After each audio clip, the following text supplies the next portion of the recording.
What if I told you that the greatest thief in history is not a person? It has never broken a lock, nor has it ever held a weapon. Yet, this phantom adversary has stolen more fortunes than all the world's criminals combined. It has plundered more brilliant ideas, dismantled more empires, and extinguished more human potential than all the wars ever fought. This thief lives inside of you. It breathes with your breath and whispers in your own voice. It is the silent architect of regret, the master craftsman of the life you could have lived. Its name is procrastination, and you have invited it into your home, fed it at your table, and given it dominion over your destiny. You believe it to be a benign guest, a mere character flaw you call a bad habit, but the divine word and the immutable laws of success reveal it for what it truly is: a spiritual poison, a slow-acting acid that dissolves the very bedrock of your self-respect and your future. Give me this time, and I will not only show you the face of this thief, I will arm you to banish it from your life permanently. This is not a promise of productivity hacks or superficial trick. This is a promise of a fundamental reprogramming of your mind, your spirit, and your action, based on secrets hidden in plain sight for millennia. The true source of your anxiety, that low hum of dread that follows you throughout the day and settles upon your chest in the dead of night, does not come from the magnitude of the tasks before you. It comes from the deafening noise of your own inaction. It is the cold weight of unmade phone calls, the growing shadow of unfinished projects, the hollow echo of promises you made to yourself and have since betrayed. Procrastination is a shadow creditor that charges interest in the currency of your peace of mind. Every day you delay, the debt grows. Napoleon Hill, in his meticulous study of the world's most powerful individuals, isolated this enemy with chilling precision. He declared, "Indecision is the seedling of fear." He understood that procrastination is not the product of laziness, but the offspring of fear. Fear of failure, fear of criticism, fear of imperfection, even fear of the very success you claim to desire. For success brings with it new responsibilities and a higher standard to maintain. And so, your brain, in a desperate act of self-preservation, chooses the illusion of safety. It chooses the temporary comfort of inaction over the perceived risk of moving forward. But this safety is a lie. As Hill warned, the world does not pay for what a person knows. It pays for what a person does, or induces others to do. While you are hesitating, analyzing, and waiting for the perfect moment, the world continues to turn. The opportunities God has laid before you are not immortal. They are fleeting moments in time, doors that open for but a season. And while you stand paralyzed by indecision, others, often with far less talent, far fewer resources, but with a decisive spirit, are walking right through them. But this is not simply a psychological failure. It is a profound spiritual crisis. The scriptures speak of this with a gravity that should make us tremble. In the Gospel of Matthew, a story is told, a parable that is not about money, but about the terrifying cost of inaction. A master, before embarking on a long journey, entrusts his wealth to 3 servants. To one, he gives 5 talents of silver, to another, 2 talents, and to the last, 1 talent. The first 2 servants immediately go to work. They invest, they trade, they act. They face risk, and through their decisive efforts, they double their master's investment. But the third servant, he does something different. He is consumed by fear. He sees not the opportunity, but the risk. He hears not the master's trust, but the voice of his own anxiety. And so, he takes the single talent, his God-given potential, his opportunity, and he buries it in the ground. He chooses inaction, believing it to be the safest course. When the master returns, he praises the first 2 servants. "Well done, good and faithful servant," he tells them. But when he confronts the third, and hears his excuse rooted in fear, the master's judgment is swift and terrible. He does not say, "Unlucky servant," or "unskilled servant." He thunders, "You wicked, lazy servant." The condemnation is not for losing the money, it is for doing nothing with it. And then comes the final, soul-crushing verdict: "Take the talent from him, for to everyone who has,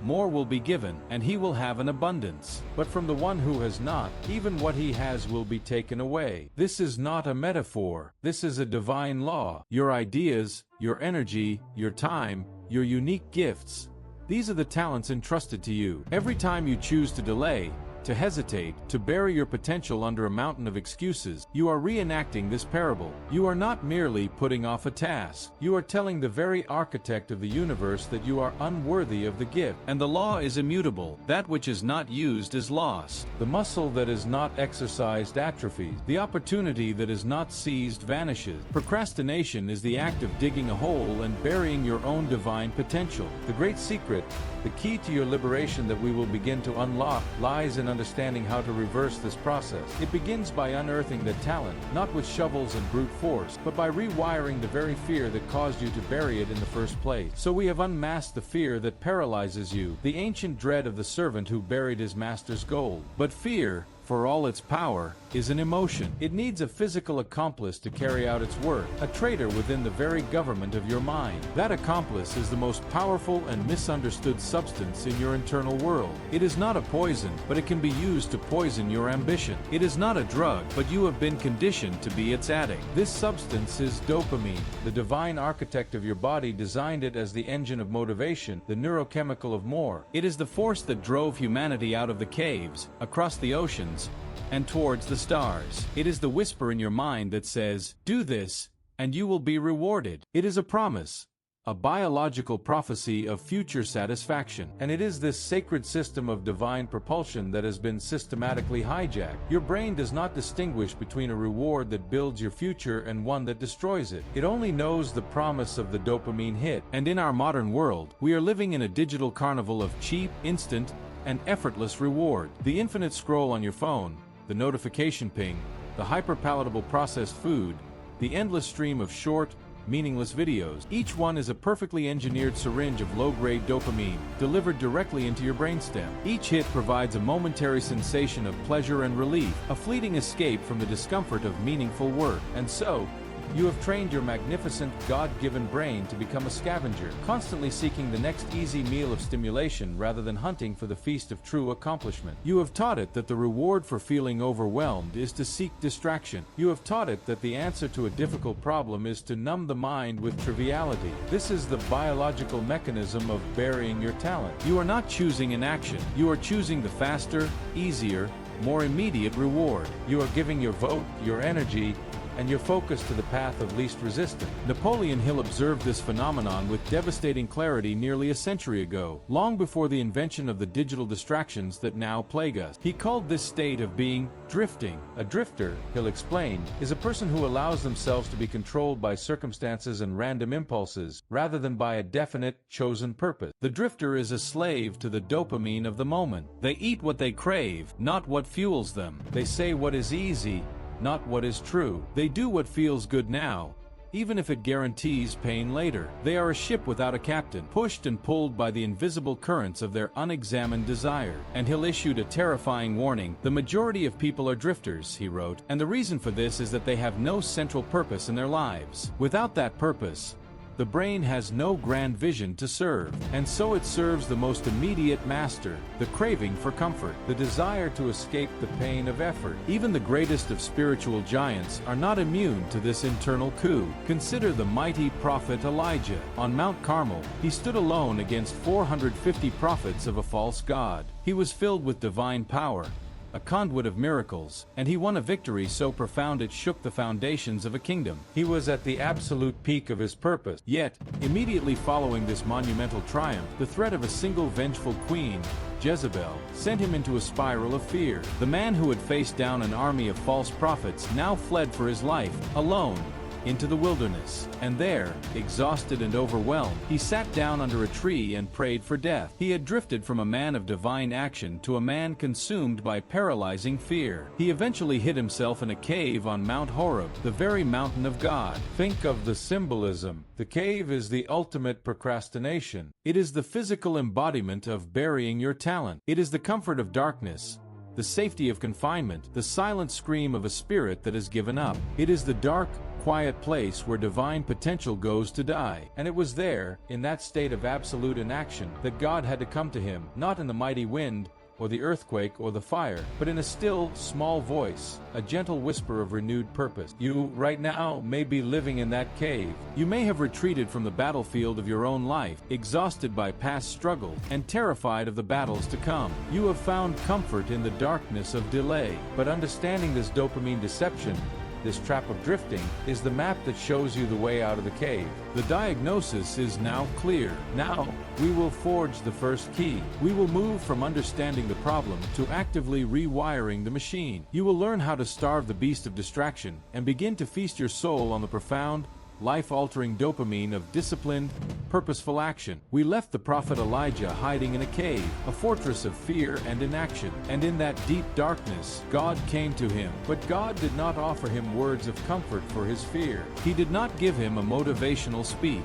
He gave him something far more powerful, an instruction, a command to move. Go, return on your way. The divine cure for paralysis was not a feeling, but a new direction. It was a first step. Herein lies the first and most powerful law you must master to destroy procrastination forever. It is the law of consecrated action, and it states this: motivation is not the cause of action, it is the offspring of action. We have been sold a lie, a seductive and crippling myth that we must first feel ready, feel inspired, feel motivated before we can begin. And so we wait. We wait for a feeling that may never come, while our talents, like the servant's coin, lay buried and useless beneath the cold earth of our inaction. This is the greatest misunderstanding of the human will. You are not waiting for a starting gun. You are the starting gun. The firing pin is your decision to take one single physical step. This is not philosophy. It is divine engineering reflected in our own neurology. When you force your body into motion, even on the smallest of tasks, you initiate a cascade of change. You send a signal to your brain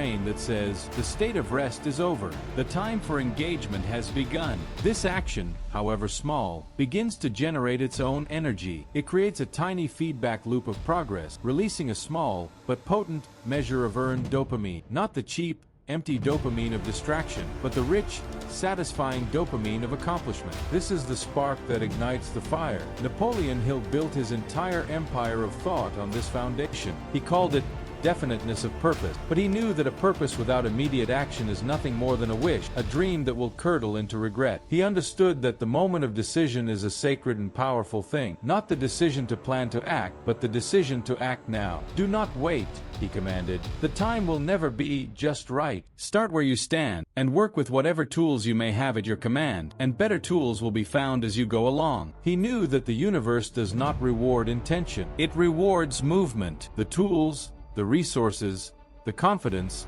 the motivation, they do not appear before the journey begins. They are found scattered along the path, but they are invisible to the man who is standing still. The sacred texts provide the most profound blueprint for this law. Look to the story of Gideon. When the angel of the Lord finds him, Gideon is the very definition of a procrastinator paralyzed by fear. He is hiding, threshing wheat inside a winepress to keep it from his enemies. He is a man consumed by his own inadequacy. When God calls him a mighty warrior, Gideon's response is a litany of excuses. Please, Lord, how can I save Israel? My clan is the weakest, and I am the least in my family. He is speaking the language of every procrastinator. I am not enough. I am not ready. The task is too big. He is waiting for a feeling of strength that he does not possess. And what is God's response? It is the single greatest piece of advice ever given to someone trapped in a state of inaction. He does not say, wait until you are stronger. He does not say, here is a detailed 10-step plan. He commands him, go in the strength you have. Read those words again. Let them dismantle the fortress of your excuses. Go in the strength you have. This is a divine permission slip to be imperfect. It is a holy mandate to start where you are,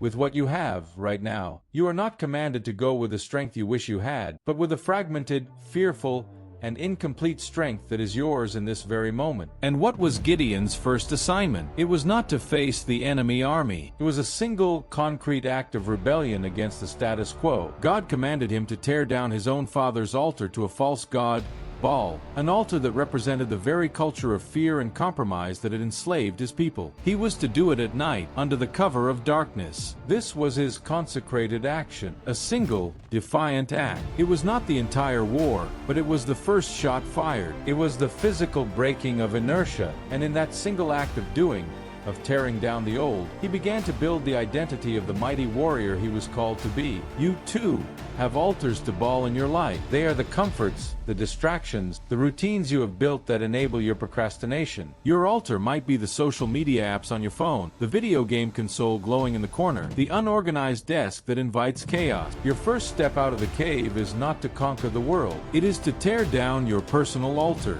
It is to take one small, physical, irreversible action that declared, "My allegiance is no longer to comfort. It is to my calling." This is the law of consecrated action. Stop praying for motivation. Start moving in obedience. For in the doing you will find the strength, and in the strength you will find the will to continue. The fire is not waiting for you. It is waiting within you to be struck. You have taken the first step. Like Gideon under the cloak of darkness, you have torn down an altar to the idol of comfort. You have tasted the potent, life-altering dopamine that comes not from escape, but from engagement. But what happens when morning comes? What happens when the adrenaline of that first defiant act fades, and the old voices of doubt and fear begin to creep back from the shadows? A single act of rebellion can start a revolution, but it cannot win the war. For the war against procrastination is not won on the battlefield of your daily tasks. It is won or lost in the silent chamber of your thoughts, in the critical moments before each battle begins. This brings us to the second great law of liberation, the law of the victorious report. You do not live in reality.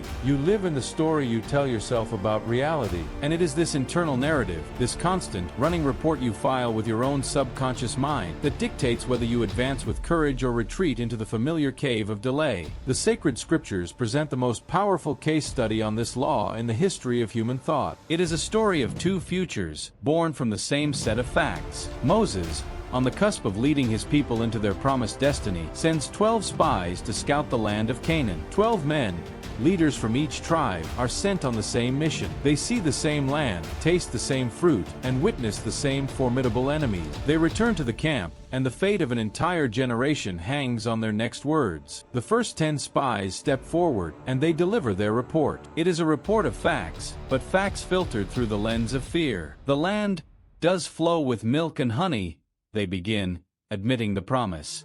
And that single word changes everything. But the people who live there are powerful, and the cities are fortified and very large. We saw the descendants of Anak there. We seemed like grasshoppers in our own eyes, and we looked the same to them. This is the voice of procrastination. It is the language of the human mind seeking an excuse to bury its talent. Notice its strategy. It acknowledges the goal, then immediately magnifies the obstacle. It builds a case for inaction based on a self-imposed identity of weakness. We are grasshoppers. But then, two men, Caleb and Joshua, step forward. They have seen the same giant. They have walked within the same fortified cities, but they deliver a different report. A minority report. A victorious report. Caleb silences the people and says, "We should go up and take possession of the land, for we can certainly do it." He does not deny the existence of the giants, but he refuses to give them the power of the final word. The other spies base their identity on the size of the obstacle.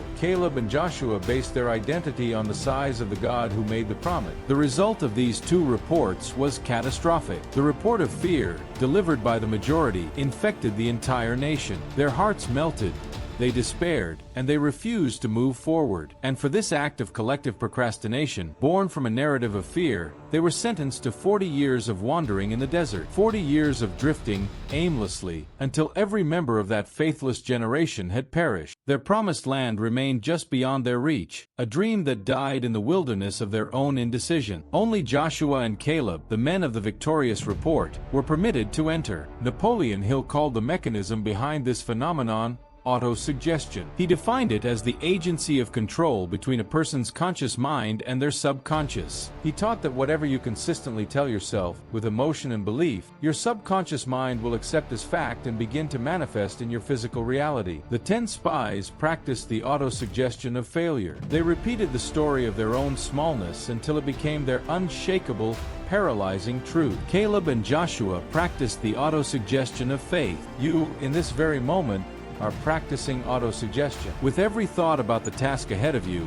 you are delivering a report to yourself. Are you being the 10 spies, or are you being the 2? Before every task, Pause and audit your inner monologue. Are you cataloging the reasons it is difficult, why you might fail, how tired you are? That is the desert report. You must, like Caleb, silence that voice, forcibly interrupt it, and then deliberately deliver the victorious report. It is not lying to yourself, it is choosing which truth to focus on. This task is large, and therefore my victory will be greater. I feel tired, and I will move forward with the strength I have. I am afraid of failing, and I act anyway because my purpose is stronger than my fear. This is not a mere pep talk. This is conscious reprogramming. It is the strategy that separates those who inherit their promises from those who die staring at them from a distance. Your procrastination will not end by changing your task. It will end by changing your report. So we stand at the precipice. You have been given the key of consecrated action to escape the cave of inaction. You have been armed with the law of the victorious report to win the war within your own mind. But there is a final, immutable principle you must integrate, for without it, even the most explosive start will eventually fizzle out into the coal dust of inconsistency. This is the third and final law, the law of the ritualized reward. Your brain, the magnificent machine that God has gifted you, is not a slave to be whipped into submission. It is a partner to be trained, an army to be led, a powerful but wild horse to be tamed. And it learns through a language more ancient than words, the language of consequence. Every action you take is linked to either a reward or a punishment. For too long, you have lived under a cruel and inefficient regime. You have linked effort with punishment, the pain of the task, the exhaustion, the mental strain, and you have linked procrastination with reward, the sweet, temporary relief of escape. It is no wonder your will has been broken. It is no wonder your brain has rebelled. You have been teaching it the wrong lesson. To reverse this, you must become a wise and intentional ruler of your own inner kingdom. You must systematically and consciously link effort with reward, and this reward need not be monumental. In fact, it is the small, consistent,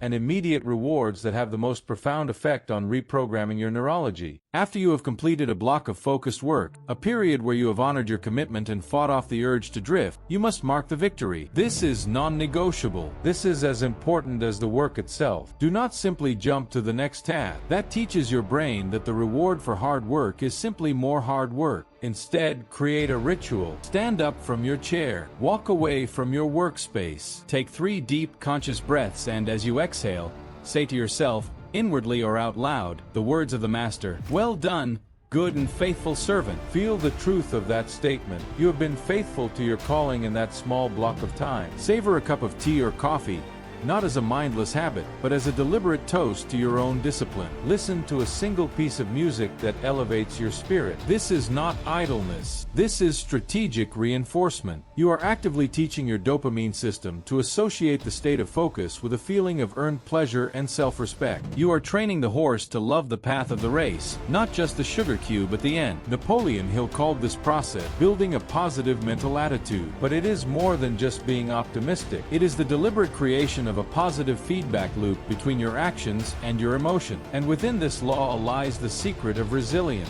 Because you will fail. There will be days when the 10 spies win. There will be moments when you choose the comfort of the cave. In those moments, the drifter's mind will tell you, you see, you have failed. It is hopeless. You are a procrastinator. Just give up and try again tomorrow, or next week, or next year. This is the most dangerous lie of all. The law of ritualized reward also applies to how you handle failure. When you fall, you must not punish yourself with condemnation. That only reinforces the link between the task and pain. Instead, you must apply the reward of grace. You must look at the failure, acknowledge it without excuse, and then immediately file a new, victorious report.